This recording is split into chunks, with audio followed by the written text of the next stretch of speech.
राजस्थान में बीजेपी और कांग्रेस दोनों मुख्य पार्टियां विधानसभा चुनाव के लिए अपने उम्मीदवारों की सूची जारी करने वाली हैं। इस बीच अटकलें हैं कि बीजेपी जोधपुर की सरदारपुरा सीट से सीएम अशोक गहलोत के खिलाफ वसुंधरा राजे को चुनावी मैदान में उतार सकती है।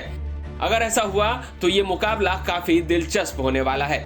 हाल ही में राजस्थान के जयपुर में आयोजित द लल्लन टॉप अड्डा प्रोग्राम में सीएम गहलोत से इससे जुड़ा सवाल पूछा गया, जिसका उन्होंने जवाब भी दिया है। जोधपुर से जुड़ा आखिरी सवाल। भारतीय जनता पार्टी में इस बात की चर्चा हो रही है खबरों के मुताबिक कि आपकी कॉन्स्टिट्युएंसी सरदारपुरा से आपके खिलाफ भारतीय जनता पार्टी से वसुंधरा राजे सिंधिया चुनाव लड़ सकती हैं। पार्टी इस तरह का कह सकती है। क्या प्रतिक्रिया है आपकी? मुश्किल होगा मुकाबला? कमाल है। अगर वो चुनाव लड़ती है जोधपुर सरदारपुरा कॉन्स्टिट्यूंसी से, तो इससे बड़ा सौभाग्य हमारा क्या होगा। पूरे देश के अंदर आज हम लगे हुए मिशन 2030 के अंदर, क्योंकि राजस्थान चर्चा में पहली बार आया देश के अंदर। पहले नहीं आता था। पहले अकाल पड़ते हैं, सूखे पड़ते हैं, पिछड़ा हुआ प्रदेश, यही बात होती थी सामाजिक, राजनीतिक, आर्थिक रूप से। अब बदल गया सीनियर। यहाँ पर शानदार गवर्नेंस दी हम लोगों ने, शानदार कानून पास किए, शानदार इंफ्रास्ट्रक्चर बनाया और शानदार सोशल सिक्योरिटी की स्कीमें दे रहे हैं हम लोगों को। बदल गया है, पूरे राजस्थान बदल गया है। इसलिए मेरा मानना है कि अगर वो खड़ी होती है सामने, तो एक बार पूरे कंट्री में चर्चा में आएंगे हम दोनों,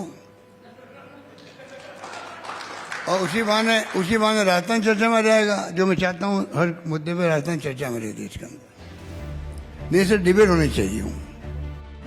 सरदारपुरा सीट से बीजेपी नेता वसुंधरा राजे के चुनाव लड़ने की अटकलों से जुड़े सवाल पर सीएम गहलोत ने कहा, अगर वो जोधपुर की सरदारपुरा सीट से चुनाव लड़ती हैं, तो इससे बड़ा सौभाग्य हमारा क्या होगा।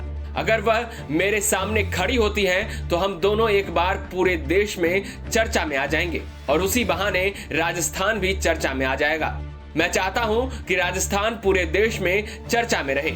देश में डिबेट होनी चाहिए। सीएम गहलोत से पूछा गया कि सरदारपुरा सीट से केंद्रीय मंत्री गजेंद्र सिंह शेखावत के भी चुनाव लड़ने की अटकलें हैं। इस पर उन्होंने कहा, हम तो वेलकम करेंगे, चाहे कोई भी आओ। यह उनकी पार्टी के अंदर का मामला है, यह पीएम मोदी या उनकी पार्टी अध्यक्ष का निर्णय है। लेकिन उन्होंने मेरे ऊपर मुकदमा किया है, ये सच्चाई है। मैंने उसका भी स्वागत किया। संजीवनी घोटाला हुआ है, जिसमें शेखावत और उनके परिवार के लोगों का भी नाम आया है। घोटाले की वजह से 1.5 लाख परिवार भूखे मर रहे हैं। उनके लाखों रुपए डूब गए। मैंने जब उनके ऊपर आरोप लगाए तो उन्होंने मेरे ऊपर मुकदमा कर दिया। इस मुकदमे के बहाने ही केंद्रीय मंत्री शेखावत को गरीबों का पैसा दिलाने के लिए आगे आना चाहिए। अपनी सरकार के काम गिनाते हुए मुख्यमंत्री अशोक गहलोत ने कहा कि हमने बहुत ही शानदार गवर्नेंस दी, बहुत शानदार कानून बनाए और सोशल सिक्योरिटी भी दी। मिशन 2030 को लेकर राजस्थान की चर्चा हो रही है। राजस्थान हमारे काम की वजह से पूरी तरह बदल गया है। ब्यूरो रिपोर्ट, राजस्थान तक।